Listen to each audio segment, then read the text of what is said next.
टीमचं मनपूर्वक आपल्या वतीने अभिनंदन करतो की ज्या प्रकारे आता इथं सर्व महाराष्ट्र शासनाचे प्रतिनिधी लागलेले आहे सभागृहामध्ये.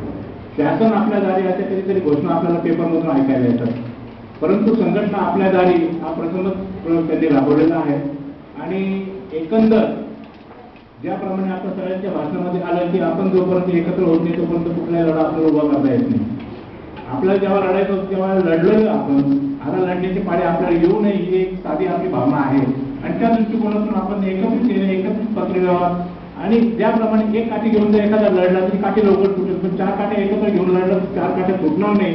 आणि त्या धर्तीवरच आपल्याला ही संघटना बांधणी करायची आहे. आपल्या सर्वांच्या माहितीसाठी की नाशिक जिल्ह्याची ही परंपरा खूप मोठी आहे. नाशिक जिल्ह्याने या शासनाला जागृत करण्यासाठी राज्य परिषद नाशिकमध्ये आपण घेतली होती. संपूर्ण महाराष्ट्राचे सेक्रेटरी व अध्यक्षांना नाशिकमध्ये बोलून 3 दिवसाची आपण परिषद घेऊन आणि त्याचा परिभाग असा झाला की त्यावेळेला सैनिकी महामंडळ तयार झालं.